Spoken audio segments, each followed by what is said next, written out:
going on, everybody? Welcome back to another episode of Weekly Dose of Dano TV. If you're watching this live, if you're watching this on the replay, I just want to say thank you with all the best energy that I could possibly give to you.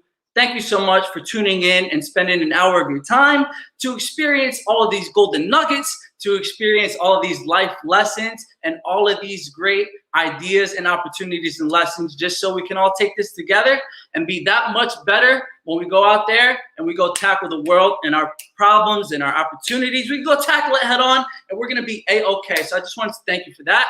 Today we have Keto Master Chefs. We have Jose Gonzalez and actually soon to be Mrs.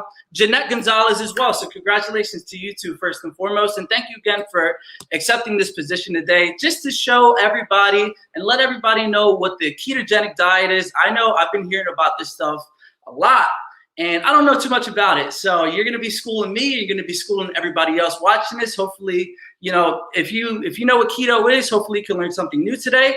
They're going to share one of their recipes that they've created. And I'm really excited to see that because, you know, I really don't know what goes inside of the ketogenic diet or recipe. So I'm really excited. And before we bring them on, you guys already know what we have to do for today. Every week, I'm just going to keep bringing it up until we run out of ideas for this book. But we have 511, so it's going to be a while. So this book is Life's Little Instruction Book. All right, it's 511 suggestions, observations on how to live a happy and rewarding life. So like I said, I'm going to say it again. Oh, you guys can see my green screen in the background, but that's okay. So this book has a lot of sentimental value, and I really like this book because it just grounds everybody. I know a lot of people like to live in the hustle and bustle of life, and sometimes we take a minute to kind of stop and smell the roses. So this book helps us do that. So like I said, whenever you're watching the commercials, that's when I decide to pick this. I just open up to a random page. And, you know, we're just going to go about it that way because somebody needs to see this. I don't know who it is, but it's somebody. So if it's you, I'm glad I'm able to help you. If it's not you, please don't be afraid to share this program to let somebody who might need this know about the opportunities and know about the golden nuggets, because I don't keep it to myself, and you guys shouldn't either, because you know how the law of attraction works. If you keep it all to yourself and you don't spread it out, how do you expect to receive? Because all of that mental capacity is being stored with stuff that you already know. So give. The more that you give, the more that you receive. The more that you receive, the more that you can give. So that's it. So we're going to look at tip number 107 today, if it wants to cooperate with me. Smile a lot. It costs nothing, and it is beyond price. I'll say it again. Number 107, smile a lot. It costs nothing, and is beyond price. You never know who might need a smile. That is one of the ultimate forms, and I think one of the first things that people actually see about you is, you know, your facial expressions. If you're going to meet somebody for the first time and you're trying to make a great first impression, what do? You smile and you be genuine and you be happy. Because even if it may not be sincere, you can train yourself to make it sincere. And the more that you smile in the mirror, the more that you smile at somebody else, they see that and you'll start to receive more compliments. And it's just a plethora of benefits with smiling. So remember to smile. Don't always be grumpy. There's always something to be grateful about, no matter what situation that you're in. So that is that for today. We have a bunch to talk about with Keto Master Chefs, Jose and Jeanette. So we're going to bring them on the show. Hey, what are you guys doing right now? Stop getting behind the oven. It's time to get on the show.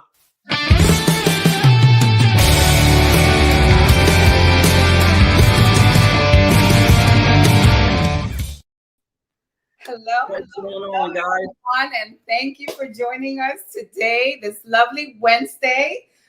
We are Thursday, baby. Thursday. What? It is Thursday. We got stuck in Houston for a day. We're behind a day. Oh my Lord, it is.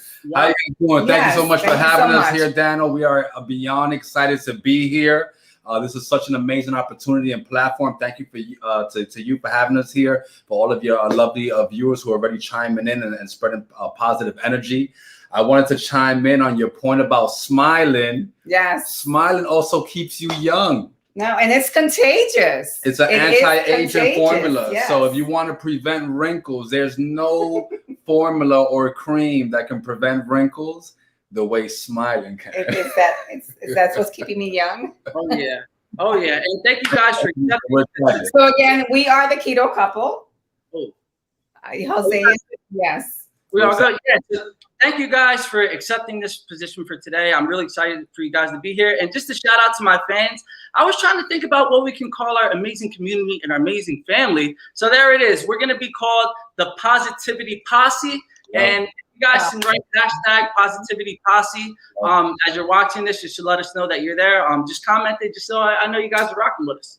So you guys, I'm just going to say it again. Thank you so much for coming on. Now, let's dive into the ketogenic diet, the ketogenic lifestyle. I'm going to ask you guys, this question goes for the both of you.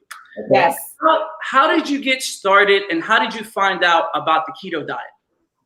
All right. Well, you're going to take this one? You want to start? Okay. I'll tell my story, but you want to start? I will start with my story. Mm-hmm. I wasn't aware that I was actually in a keto, per se, healthy lifestyle. What I do know is how I was eating, was a keto healthy lifestyle. But not until I met Jose is when I found out that it was actually called keto. So, I would have my certain meats, certain, eggs and things like that, black coffee. Everything that she ate was pretty much everything ketogenic. That I ate was pretty much a ketogenic diet. I didn't do carbs. So when I met him is when I found out that I was a keto person. The keto gods made her for me.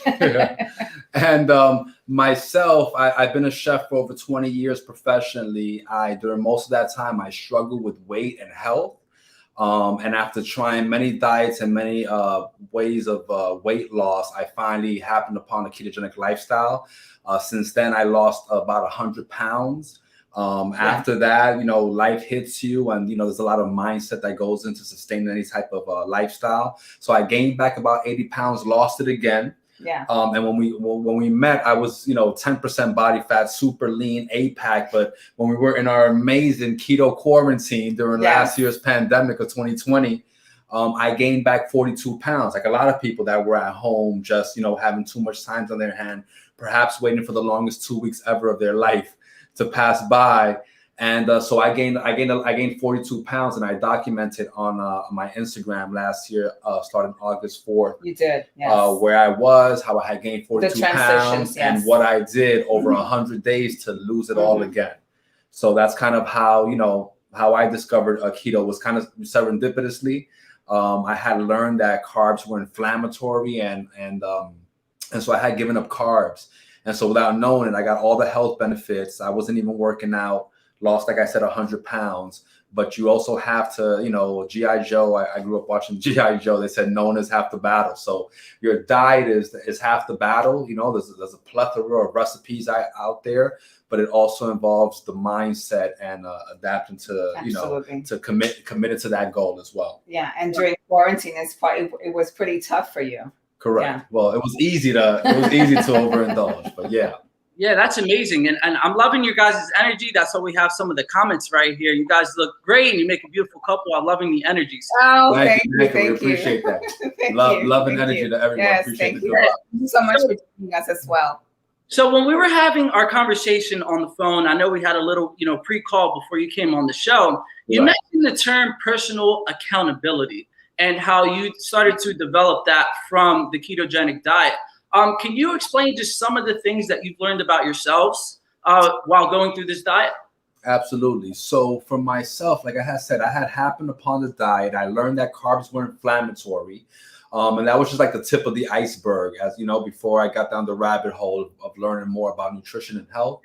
But when I gave up carbs and sugar and started to get the benefits, because by virtue, I naturally eat fat. Like fat is one of the things where you get your energy on keto. So I naturally ate fatty meats. And so as I got into keto and I started to get all the benefits, I went back. I didn't have, life hit me again, right?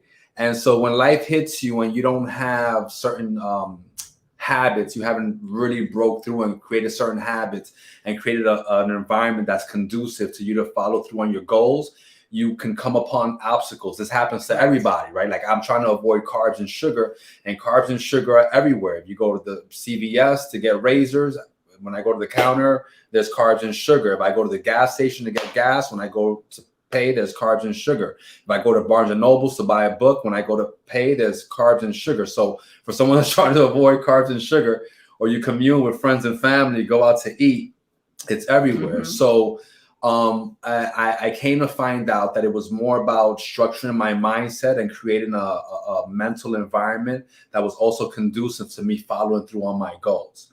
One of the reasons that I've been a chef for over 20 years, but one of the reasons that I transitioned to being a keto chef is, to create this, like you said, this personal accountability, where by virtue of me declaring to the world, like, hey, this is who I am now. I'm a keto chef. Now, by creating that identity, Tony Robbins talks about the story that you tell yourself, that you create for yourself.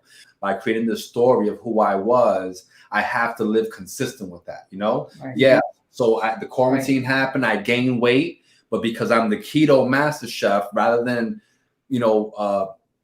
going into some type of whatever, my own cocoon, I told the world, hey, I'm a human just like you.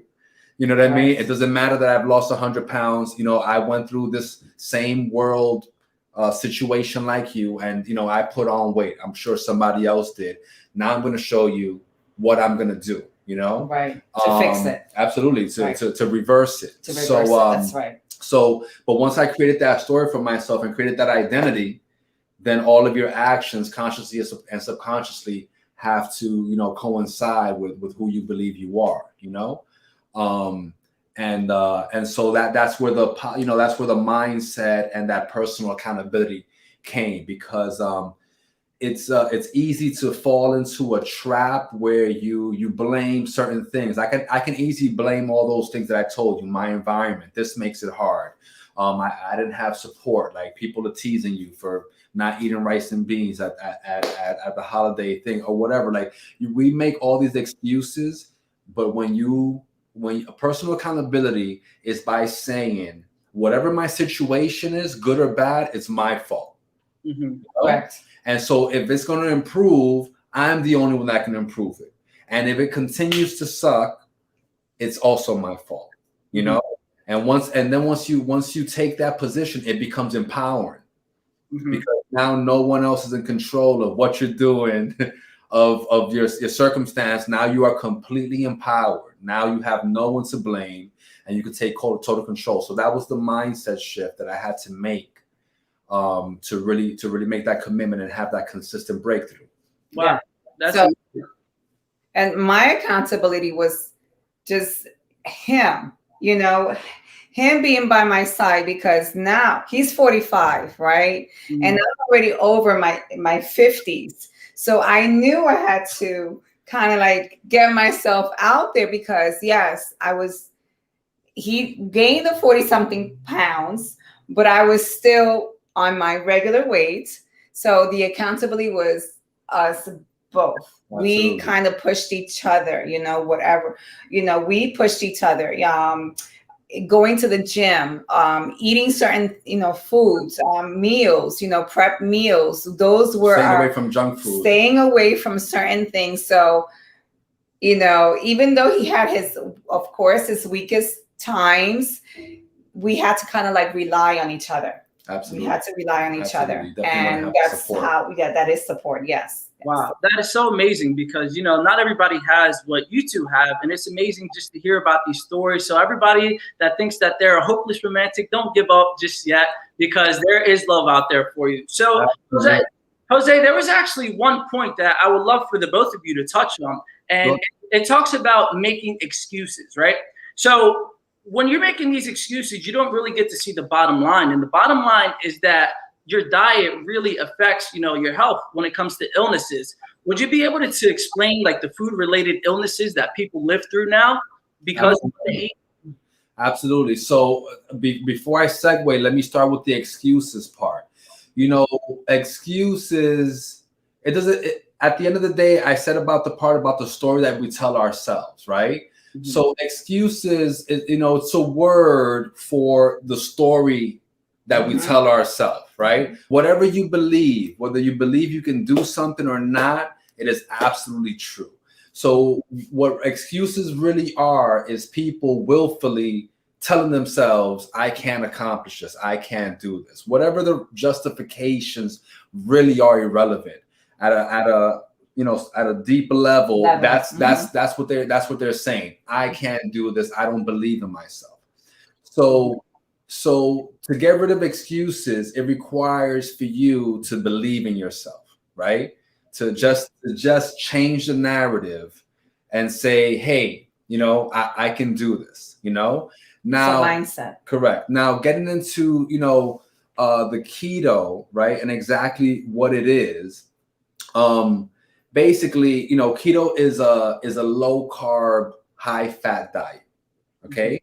Now, to give you very layman terms of what that means and how it works, all babies, when they're in their mother's womb, no matter what your mama eats, are in a ketogenic diet. Right?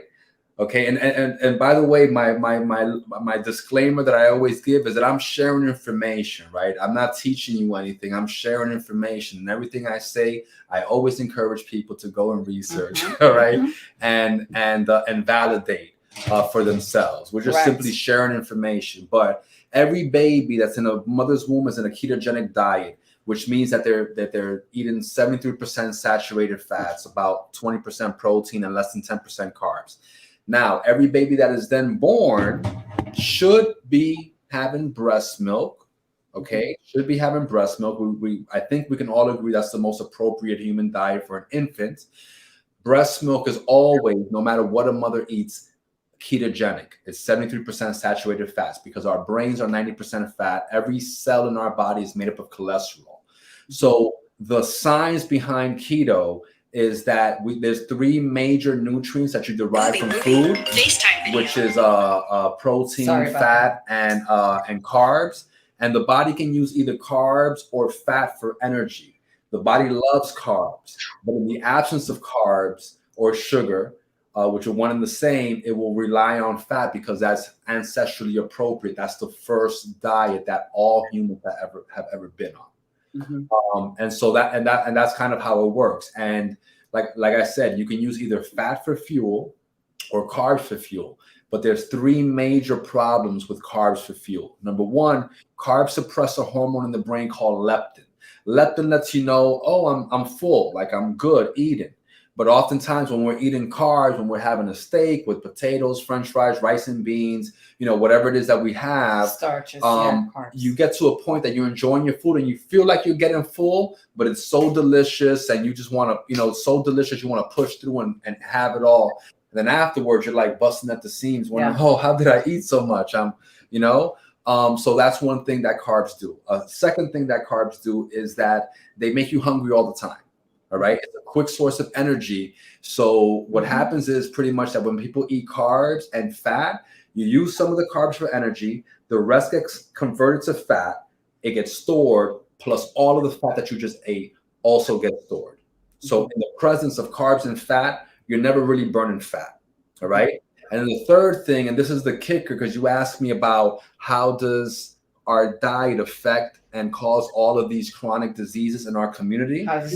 Is that the third thing that carbs does is that they cause insulin, a rise in insulin, right? So you have sugar in your blood. Sugar in the blood is no good. It'll kill you in a few weeks. That's called diabetes 1.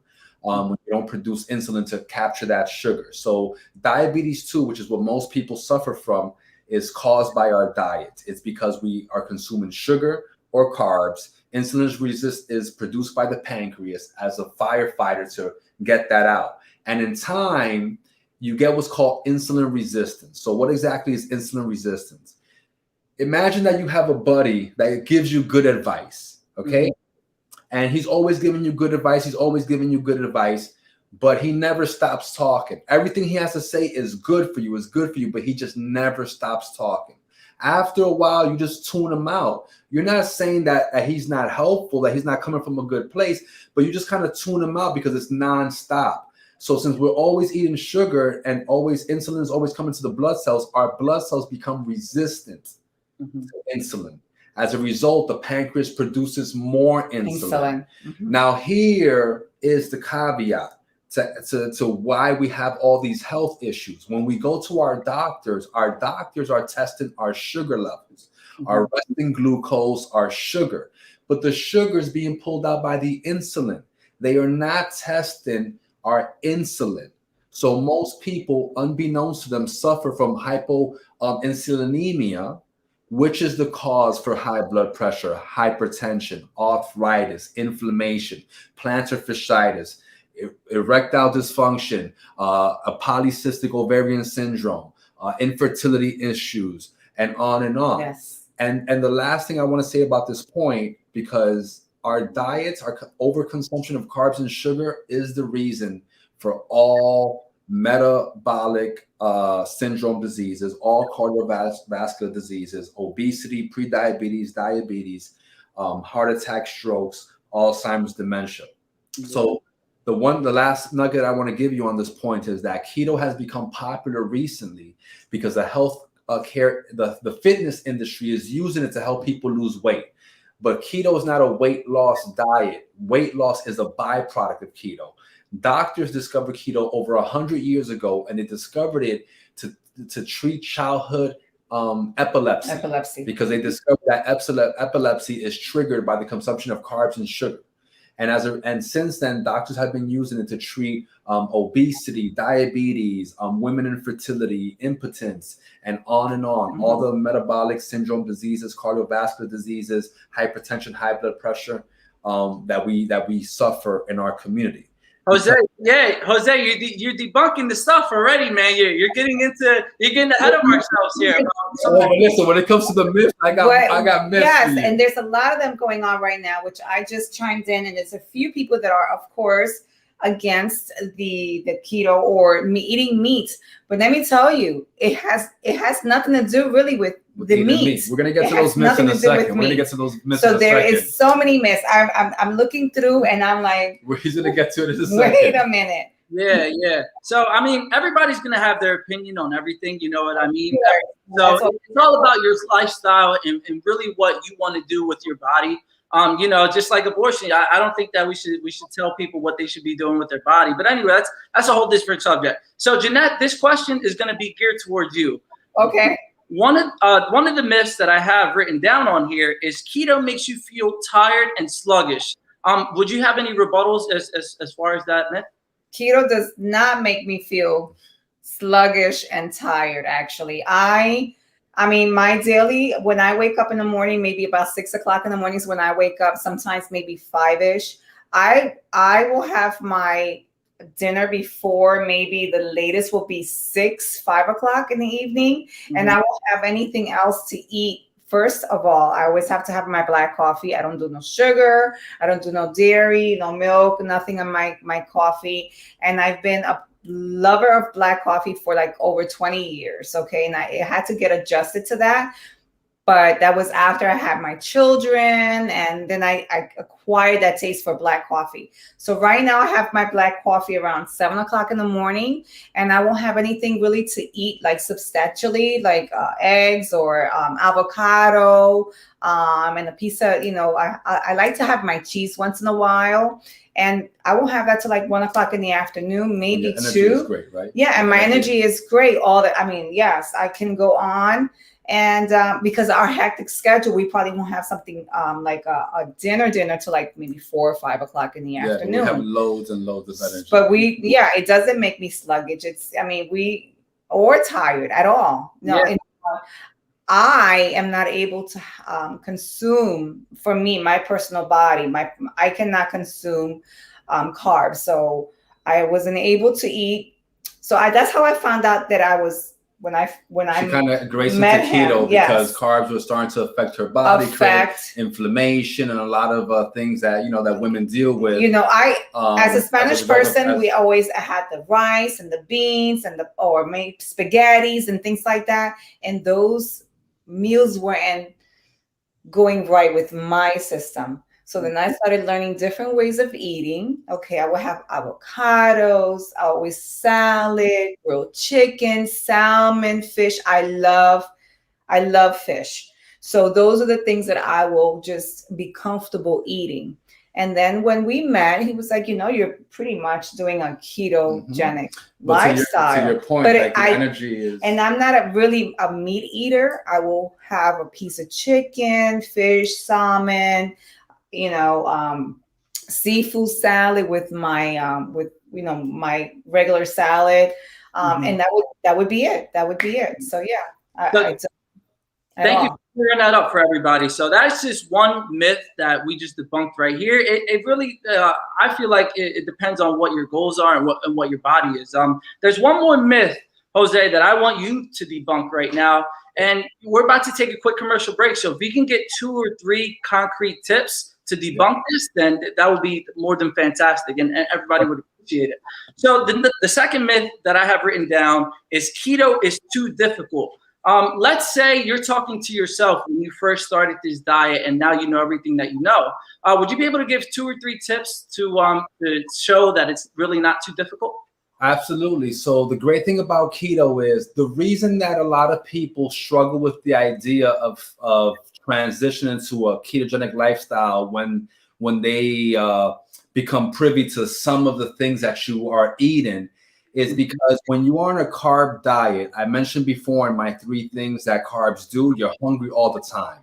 So when people on a carb diet, their idea of dieting revolves around frequent meals where you are restricting calories or portion sizes. So the great thing about keto is that you're not restricting calories or portion sizes. You're eating when you're hungry, as much as you want.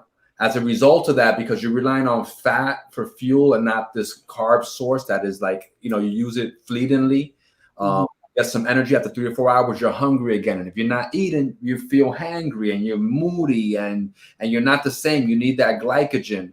So, when you eat fat or when you rely on fat as a source of energy, you have you have sustained energy.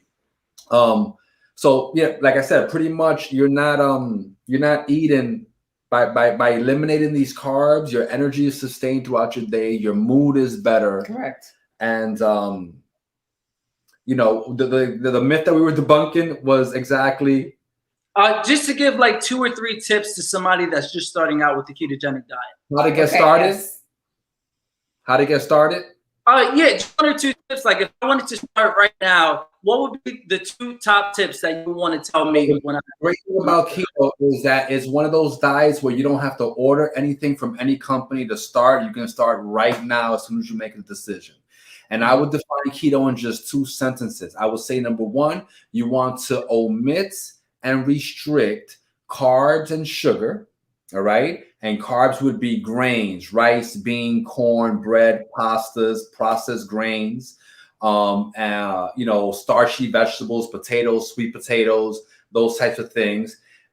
Instead, you want to have green vegetables, asparagus, broccoli, string beans, spinach, kale, Brussels sprouts, cauliflower, low carb vegetables. So you want to omit the carbs and sugars, the processed stuff, and substitute that good quality green vegetables with whatever proteins of your choice. Number 2, you want to consume a high amount, and this is very easy to do, a high amount of quality fats. So most of the fats, we've been taught not to eat fat. Most of the fats on the market are processed and unhealthy. So we don't recommend using canola oil, soybean oil, safflower oil, peanut oil, corn oil, vegetable oil, regular light olive oil. All of these oils have been processed, heated, treated. Basically, imagine when you put oil inside of a pan and you heat the pan and the oil expands. All right. So this is pretty much what they do to oil. They heat it up. It expands, they get more bang for their buck. So they started off with 1 liter, they expanded to 1.5 liters, and now they're able to sell you 1.5 liters for the same cost of 1 liter to them. So it's just $1 and cents thing. So most of the oils in the market are inflammatory. So you want to consume healthy oils, and that would be extra virgin olive oil, 100% extra virgin avocado oil, 100% extra virgin avocado oil, coconut oil, which real coconut oil tastes like coconut. Butter, animal fats like real lard, things that are not processed, and you want to avoid those seed oils that I mentioned. You want to avoid any type of fake butters like margarine, or I can't believe it's not butter. You want to avoid those fake processed things. So that's how you would start. You would just consume whatever proteins you like: fish, shellfish, meat.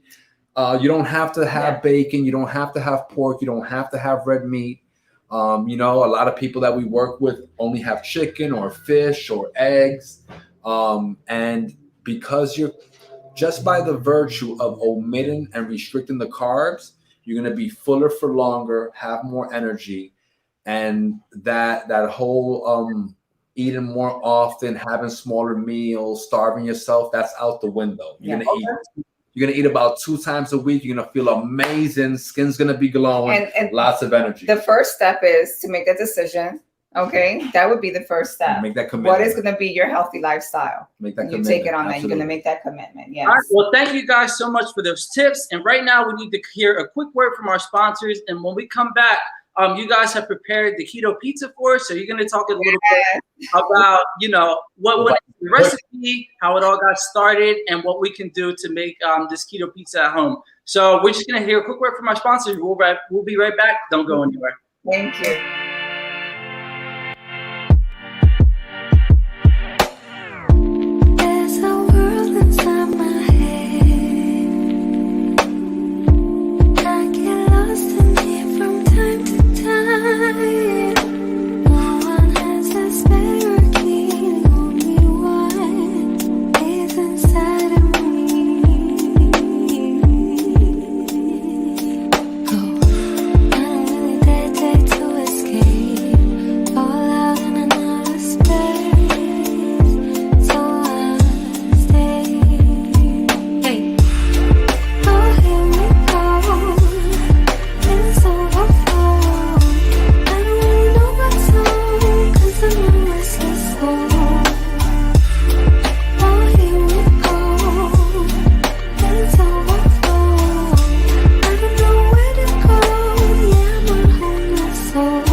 What's going on, everybody? We just came back from a quick commercial break, so thank you for sticking around with us. And right now, the master chefs, Jose and Jeanette, are going to go over their ketogenic pizza.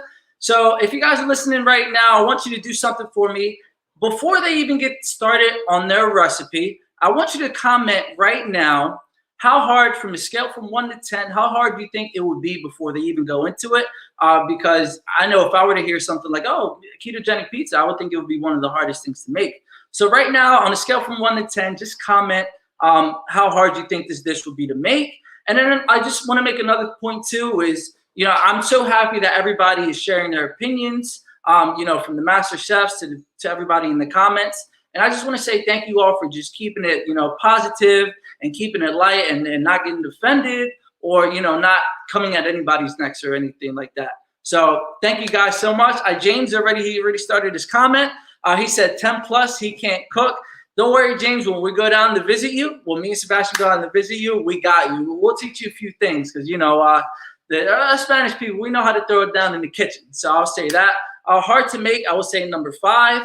So we're going to bring them back on the show right now, and they're going to go through the ketogenic pizza that they came up with. So before you guys get started on the recipe, could you give us a little backstory on how you created the recipe? Absolutely. So, like I said, I've been a chef for over 20 years. And when I made that commitment to change my life, I just started researching, how to make the things that I liked as in a ketogenic way. Cauliflower is one of those magic things that you use for everything except ice cream. Rice. We make paella. Yeah, we make paella, we made a fried Spanish rice, paella with a cauliflower rice. But I discovered there's lots of recipes out there. And as a chef, I just kind of played with it. And I wanted to make this very simple for people to do and not overthought. They do sell cauliflower pizza crusts out there, but a lot of those do have some unhealthy oils, palm oils, different things that do cause inflammation. So I'm not a big proponent of those, but I wanted to make a recipe that was foolproof, simple, and anyone can absolutely do it, and it would be quick as well. Yeah. So, and for those Spanish people out there, I know you like ceviche. We just did some ceviche with hearts of palm, which absolutely. It didn't contain any type of fish because I mean, you can't do fish, but you made it flexible. So we did it. Yeah. The great thing about keto is that you can pretty much customize any meal. And we did mofongo. But let's show them how we make this pizza, yes. my love. All right, so you ready to rock? Let's do it. I forgot you guys have to come on. I'm ready to rock. Let's get it. Let's get after you guys. So, like I said, this recipe is pretty much just a couple of ingredients. We have cauliflower, we have Parmesan cheese, and we have an egg. All right, that's how we're making our crust. And so you pretty much take your cauliflower and you just break it up into florets. You put it inside of your blender, food processor or blender. You can do this with a hand grater as well. If you want to have some fun, it's a little messy, but you just kind of put it into your food processor, just like this, and just like that. That's how long it takes to then have cauliflower rice, okay? Now, the cauliflower has a lot of water, so you're going to put that into a dry saute pan. Yep. All right, let me put this off to the side. You're going to put that off into a dry saute pan and just cook it over medium-low heat. You don't want to add too much color to it. Yes. All right? You just want to cook it over medium-low heat for about 10 minutes and evaporate the moisture. Once that moisture evaporates, and this is a very simple recipe. It's 2 cups of your grated cauliflower rice with 1 cup of your shredded Parmesan cheese. So you can buy your cheese already grated or shredded. We just like to shred it ourselves, get a little workout in. Yeah. So you have 2 cups of cauliflower rice, 1 cup of Parmesan cheese, and 1 egg. You mix that together. All right, let me set this off to the side. And you mix that together with your hands, and you form this nice, soft, pliable dough. Okay, it's gonna be a little mushy, a little moist. All right, you form that nice kind of dough, the actual, and then you press that into some parchment paper, and you bake it off at 400 degrees for about 18 minutes, and then you get this nice, beautiful crust. I want to make sure you can see it here. You get this nice, beautiful crust, okay? Nice to apply. That looks so good. That looks so fire. All right, wonderful. Now, we made our homemade marinara. Making your own tomato sauce or pizza sauce is so easy and simple. What are you going to do? I'm going to show you. You're going to start off with a pan, a little bit of olive oil, okay? To that, we're going to add some, hold this for me, my love. Thank you. Yep. To that, we have some chopped onions, okay? We have a bunch of whole garlic. Some garlic, okay? You can also add some red chili flakes in here. You have your olive oil and you sweat that down for like 10 minutes over medium heat until everything gets soft and translucent, all right? Like this, okay? Everything gets nice and soft and translucent. There you go, yeah. All right? Then you add a little bit of fresh parsley. Yeah. Some canned tomato. I have some crushed tomatoes here. And if you do your own tomato sauce, it's literally better for and then you. You cook it down. You cook it down for about 20 minutes, and then you just use a little. Either you put it into a blender, a food processor, or you can use a little handheld blender and make your sauce right here in the pot. All right. So now you've got your marinara sauce. You've got your pizza crust. All right, ready to go. Let's put it in there. Let's get it on, baby. So now hold this up for me, my Yes, love. Hold it up over here. This plate. Yeah. Thank you, honey. You're gonna get your little marinara sauce, freshly made. Now, let me ask you a quick question. At this point in the dish, how much time has elapsed? Now, like I said, you saw how quick it takes to make your cauliflower rice. It takes seconds once you have it in the blender. Then it's gonna take 10 minutes for you to rice the cauliflower, cool it. While the cauliflower is ricing, if you're grating your own cheese, you can do that. It cools. You put it back in, and the crust is going to take about 15 minutes to cook. And the good thing about this is you can make this in advance. Absolutely. And they also sell lots of advance. stores. They sell pre-shredded cauliflower rice as well. It's a little bit more pricey, but I just want to show you how quickly you do it yourself. Yeah. So, and you can make your pizza crust in advance. And this keeps well in the refrigerator for a week. Or you can freeze it, plastic wrap it really good and keep it for a couple of months frozen. Make it a family event. Absolutely. Everybody gonna break some cauliflower. Get the family, get your cousins, everyone in there grating some cheese. So once you have your crust here with your sauce, we're gonna top that off with some fresh mozzarella. You can also do some pepperoni in here, Yes, some sausage, broccoli, some vegetables, whatever is your ideal topping. Baby, we gotta do the basil. Well, first we roast it. Now we have our pizza ready. Okay, yes. And then we bake it off again, 400 degrees, about 5, 7, 8 minutes, just until it gets nice and crispy and golden. And then this right here is what it's gonna look like. Wow, that looks amazing. Origin edge. Now hold this, honey. Yes, my love. And so when we met, I'm a sucker for basil. I used to say on my cooking show, I said if anybody was to come with a bouquet of basil, they would have their way with me. Guess who came with a bouquet of basil? Not a bouquet. Bag. Listen, she came with a farm. She came with a farm, but I'm not complaining, okay? And so you just want to get some fresh basil and tear it on here and say she loves me. She better love me. I hope she loves me. I love her. And the smell of fresh basil, like there's literally no word. It's a beautiful thing. And now I'm gonna grab my knife because I told you I was gonna have a cooking demonstration, but I didn't tell you how we were gonna taste this. So let me tell you, we did a whole family event. It was all types of keto pizza, okay? Oh. All types of keto pizza. Oh. And it was beautiful. All right. Can you see that? Coming? Can you see that? Beautiful. There you go. Thank you. On our YouTube channel, Bout That Keto Life. Yeah, that looks amazing. We had an ultimate pizza party. Mm-hmm. We made just cauliflower pizza. We made a different fat boy dough. Mm-hmm. The dough was made with like almond flour and cheese. We made a pepperoni pizza. We made a plant-based pizza, coconut crust pizza that was plant-based with grilled vegetables and pesto. And then we made stay in your seat for this one. Hold your seats for this one. We made a chocolate chip cookie pizza. Yes. Wow. Vanilla ice cream, keto whipped cream, keto hot fudge, keto caramel sauce. Which my babies, well, my grandkids, because I have grandkids, and they are. Wow, that looks amazing. I'm honest right now that you can't make it for me. Now, on a scale from 1 to 10, how hard would you say this dish is to make? Not at all. On a scale of 1 to 10, personally, I would say somewhere between a 3 and a 5. Mm-hmm. If someone is a complete novice and does not like cooking, it's a 5. Listen up, James. You hear that? It's a 5. So you got to get in the kitchen tonight. If you're a complete novice and scared of cooking, it's a 5. But if you're intermediate to high level cook, it's a 1 to 3 because it's really a labor of love. There are most tomato sauces that you buy have a bunch of sugar. If you're gonna buy a pre-made sauce, we would recommend using Rao's, RAO''S. Yes. That's a high quality tomato sauce. Most of the big brands out there are loaded with sugar and preservatives, and we don't recommend them.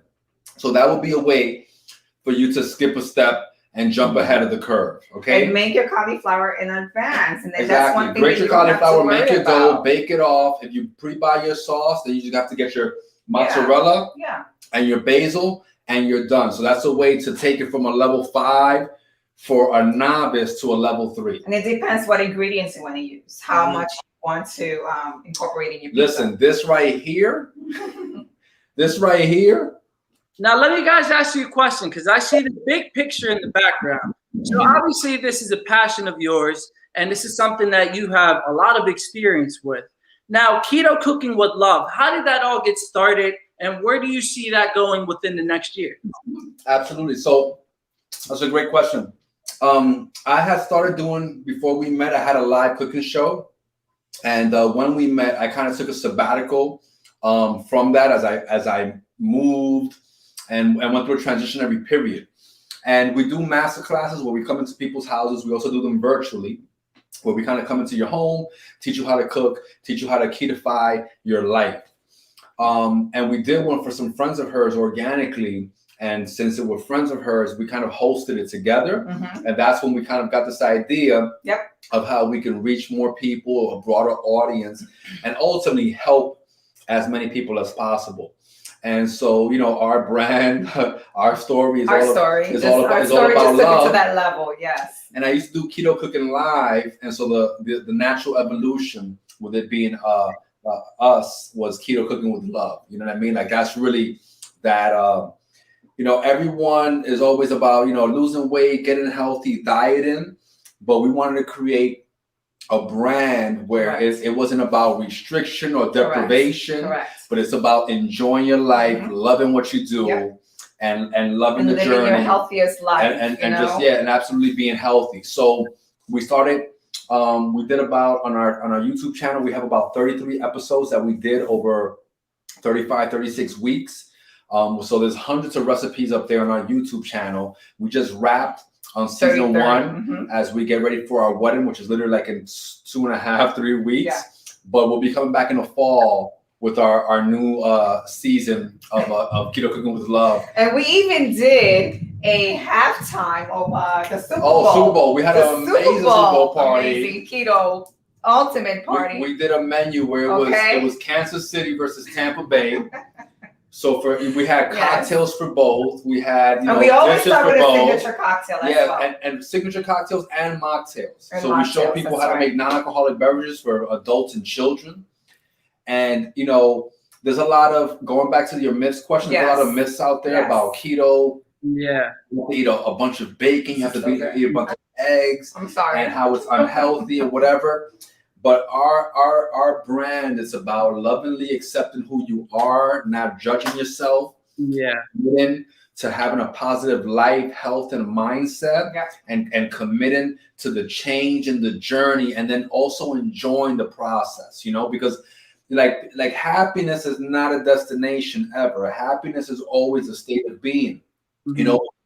If you want to achieve a promotion in your job and you think, when I get this promotion, I'm going to be happy, you are never going to be happy. Now, I want to touch on that point exactly about happiness and about passion.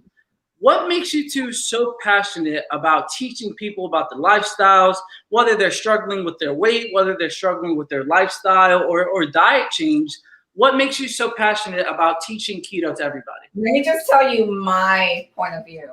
Okay, my own, feed my kids, okay, my lifestyle, me being with the person that came miles and miles to find me, okay, but my healthy myself, to be here longer for my children, my grandchildren, and to feel good about myself and to help those that do not probably understand what it is to have a healthier lifestyle and have all these chronic issues. That is what passionate to me. That's what drives me. When I met him, I'm like, oh my God, this is a great connection, you know? So when I met him and I found out I was doing this keto lifestyle, which I wasn't aware of, like I said at the beginning of the show, it kind of like, you know, it touched me. It touched me. So for me, there's a few things that fueled me. All right, I'll try to be succinct. But it's 2021. My father passed away almost 21 years ago in the year 2000, and he was only 59 years old. He dealt with a lot of things in the 7 years, 10 years with his health before he passed away. He He had renal issues, so he had chronic kidney failure. He was on dialysis for 7 years. His liver had failed him and some of his vital organs. Now, my father was the hardest working man that I know, extremely responsible, worked 3 jobs, and was a great provider. But on the weekends, he drank a lot. And so when he had health issues, I summed it up to the fact that he drank a lot. And when he passed away at 59 years old, it was a devastating blow. But I thought that his drinking had led to all those other diseases. In fact, that I came to learn later on that wasn't the case. And then my mother, who's now 83, almost 4 years ago, she sustained 3 major strokes. And like I mentioned at the top of the show, as I started to learn about the inflammatory things that carbs and overconsumption of carbs do, and I got down that rabbit hole of learning about nutrition and health, I used to teach health classes for 10 years as a volunteer chef. And, you know, it hurts me to say that a lot of the things that I was teaching people to consume canola oil and regular olive oil and 25% of their plate to be whole grains is what I now believe to be the cause of my mom's stroke and a lot of the chronic diseases that we mentioned at the top of the show that people in our community suffer from. So what fueled me is when, you know, I'm 45 now, like she mentioned, almost 4 years ago at 41, when my mom had her stroke, I felt ashamed to say that I didn't even know what a stroke was, what caused it. But having seen how my father drank a lot and he had health issues, and how my mom didn't drink and she had health issues, it really made me want to analyze and figure out what is, you know, what's at the root of this. And also growing up, I had always been taught or told by my family, oh, you need to watch your health because everybody in our family has a stroke. Everybody in our family has a heart attack. And I'm like, why? What causes a stroke? What causes a heart attack? And now, having seen my mom experience that, it fueled in me, you know, like, and to be completely transparent, my mother is a woman. She's 5'3", 170 pounds. She's confined to a bed. Half her body is immobile. She's sharp as a tack, but, you know, she's a grown adult who's living her last years in a bed, and we have to change her diaper. And it made me think, like, wow, like, if my kid's gonna have to change my diaper, you know? Yeah. So, and I struggle with health, I struggle with weight. And so that is what fuels me. And so once I figured out what I can do to improve my health and sustain it in a practical way, that's when I said, I'm going to help other people do the same, because I know that there's other people that are also struggling the same way that I struggle. Yeah, and let me give you two a round of applause, because this episode has been absolutely amazing. Thank you for sharing all of your information. And I would say, like, even we had people with different opinions for today, and I just wanted to say thank you for, you know, just sharing your opinion, because everybody should, you know, there's going to be people that support veganism but don't agree with it. You know, the keto that support it and don't. And that's great. My daughter's a vegan and her husband is, and we did for Valentine's Day, we did a whole vegan keto experience for them, and they loved it. It was like a lasagna, but it was all veganized for them. But to your point, like I said, like what we try to do is share our experience and help someone who may be in the same position and will gravitate to us because they connect with our message and our experience and our story. But we're not the keto police. We're not here to cast aspersions on anyone's choices or beliefs. Like, ultimately, going back to the meta point about happiness. If you're a vegan, if you're doing whatever you're doing and you're happy, like, I completely support you. If you're someone who is struggling with any type of health issues and would like to find a holistic dietary approach to improving your health, we're here to support you. Thank you guys so much. And, you know, unfortunately, the hour is up. It went by pretty quick. But if you guys want to reach out to Jose and you guys want to reach out to Jeanette as well, you can follow them at Bout That Keto Life, BOUT, Bout That Keto Life with underscores in between each word on Instagram. Go check out Keto Cooking with Love on the YouTube channel. And I just want to thank you guys again for all the viewers watching this, if they're watching it live or on the replay. And thank you, too, for sharing all of your information and spending an hour today to enlighten people. Our pleasure, and thank you for having us, and thank you for the thank viewers. you so much for this opportunity. Yes, I hope that everyone that is watching today found some value in this. If you guys have follow-up questions, like Daniel said, please follow up with us. Yes. We're literally here to help as many people as we can. And for everyone that had different opinions, like, listen, it takes a village. We appreciate all of that. We appreciate you just engaging and being here with this. We value your time, and thank you so much to everyone for that. Thank you so much. Much love you guys again. Come back next week for another episode of Weekly Dose of Dano TV. We have a great guest coming on next week, but I got to keep it on the hush hush because you guys got to come back if you want to know who it is. So I'll see you guys next week. Thank you all for watching, and thank you all and Jose and Jeanette for your time today. Have a great weekend, and I'll see you guys next week.